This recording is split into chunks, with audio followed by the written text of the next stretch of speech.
Alrighty, hi guys. I just got back from dropping off my daughter. I went to go get something to eat. I got something at Jack in the Box for breakfast. I just had a bloody nose, and so I guess if you see a little bit of red, I'm sorry. I'm just trying to do this.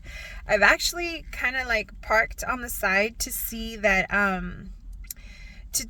to make a little video, but I keep going on, so I made it way too long, so I'm just gonna cut it short. I deleted it like 3 times, and I'm just gonna cut it short, and I'm gonna share with you guys just really quick. I'm watching the time. I'm on 35 seconds, so this is just random. But I started social media because I wanted to help. Okay. I don't have any guidance. I don't know how to do it exactly.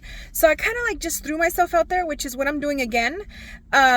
So if you guys, after listening to my video, if you guys have any advice or guidance, please let me know. Just go ahead and put it in the notes, and I will, if I can use it, I will definitely use it.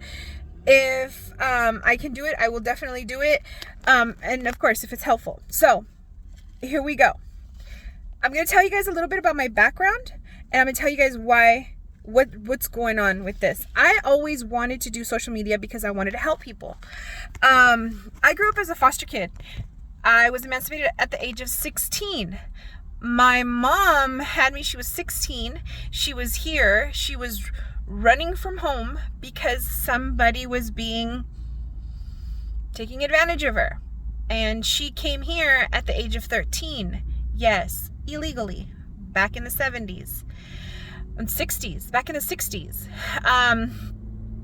She had me at 1974. She was 16 when she had me. She met my dad. And he basically took off on her. And here I am. The government took me in, or took me from her at the age of at the age of 15 days. Now, I was picked up by foster care, and I was emancipated at the age of 16. I lived in foster care basically all my life. I was picked up one time, and then again I was picked up again. And then they just left me. First they gave me back to my mom, and then there was an emergency, and they took me back. So my mom is not a bad mom. My dad is not a bad person. He has a family of his own. Okay. Like I said, I'm doing this video because I want to help. Okay. So if you guys have advice, please let me know. When I first started wanting to do the videos, I was told I talk a lot. So now I'm trying to kind of like make a story that there's so many details to. There's so much information into like a short one for now, for the beginning. Okay. So all my life, I was in home and another home and another home and another home. My dad, they finally contacted my dad when I was, I think, 6 years old. And he was going to take me in. Make a long story short, his wife, he was preparing, okay? They went to court for me. They took the blood test. It was proven I was his daughter. Let's just say he was in a very, very good position financially, okay? Because I'm not going to say morally, because of the fact that, you know, it's his life, it's his wife, it's his family, you know, his new family, or his family. Because I don't think he saw my mom. Yeah, I know he loved her. I know he loved me, but people can tell you they love you, but it's in their own way. Okay. There's one thing. Everybody loves differently. And even as a parent, you can love your children, but when you're married, when your father or mother remarries, or your mom, or it's like their wife or their husband comes first now. So I know that's hard to take in, but it's true. Okay. Like I said, I'm doing this because I want to help. I want to open people's eyes, and hopefully this will help someone's life. And I'm making this a lot shorter because there is so much. So, just to make a long story short, in this situation, my dad went to court for me. He was preparing for me to go live with him.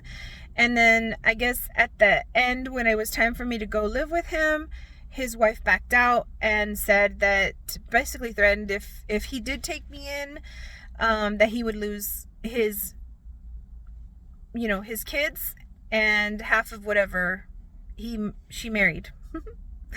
So, yeah, and there's a lot to lose. So I can understand my dad not being there for me, not not taking me in.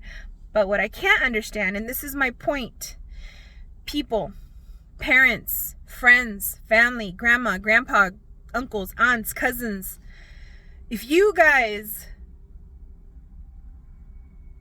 the best way you could be there for someone is talk to them, advise them, guide them, listen to them. I don't care if you're grandma, I don't care if you're grandpa, I don't care if you're cousin and you live on the other side of the world. You can check up on your own family members through a phone call, especially if there's a child, a young kid. If you have a young cousin, a young nieces, if you have a young niece, a young, nephew, call them, call them and advise them. When I met my dad at the age of 30, or actually like 28. And I told him, I thought I was an alien. Because when I tell you foster care, nobody talks to you. They don't tell you, things that happen to our bodies as we grow up. I was like, dude, these people already don't like me. Now I'm deformed. Come on. So I didn't have anyone to ask. I freaked out when that, monthly thing, I thought I was dying. I woke up drenched and I thought I was gonna die. My brother, we still slept in the same bed because everywhere we went, we didn't have our own bed. We were kids. Nobody talked to us. I didn't know how to become a young adult. He was crying. He went into shock. He, to this day, a grown man, he says he freaked out. Okay? And it doesn't make it any better that I was wearing white pants. I wake up and it's like, my gosh. Anyway, okay. So I told my dad, I'm going to finish this up. I told my dad, it's okay that you weren't able to take me in. And that's fine because I don't know what kind of life I would have had, with someone that I've heard stories. I gotta love them step families.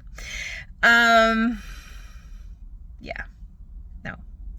Anyway, I told my dad, hey dad, it's cool that that you couldn't take me in. I get it. I understand. You have your family and, but you could have called me. You could have given me a phone call. I had the potential to survive, to make it, and to not make people suffer in my life because of my non-knowledge of things and not know how to survive in this world full of evil people. But of course there's great people too.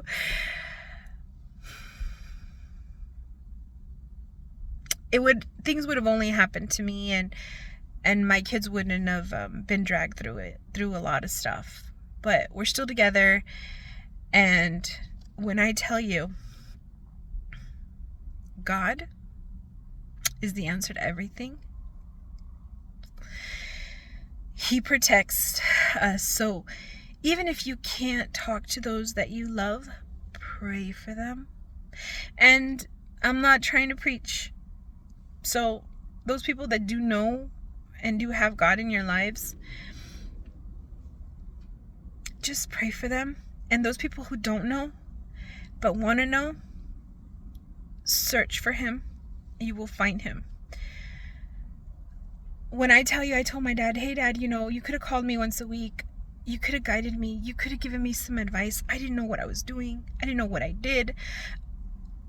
And if only one phone call, she would have never known.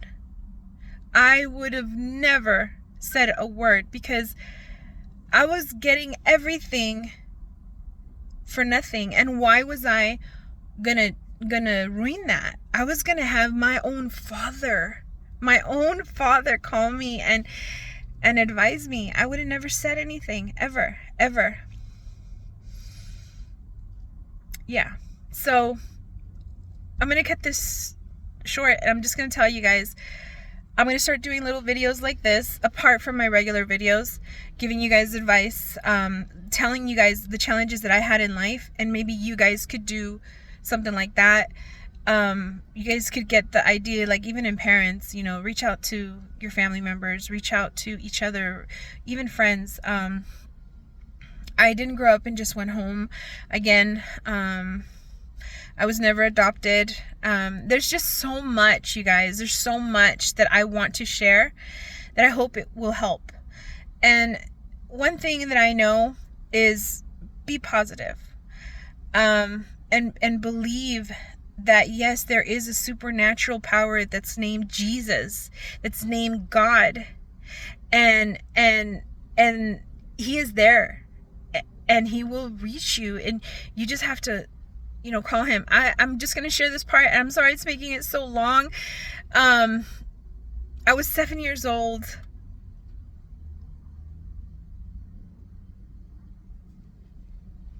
When God, I saw him, and he hugged me. And if I tell you, he's protected me, because if you only knew, I went through a lot. I did a lot. But if you guys were to know how much these foster kids go through, I didn't even go through half of what they go through. And I know God protected me for some reason. I don't know. And maybe it's this, maybe it's these little small videos that I'm going to start making. But when I tell you, humanity, we have to be there for each other. Families, that's what family is. We have to be there for each other. I'm going to end it now, okay? Please like my video if you guys do. If you don't, I get it. If you guys have advice, please let me know. And more to come. Bye.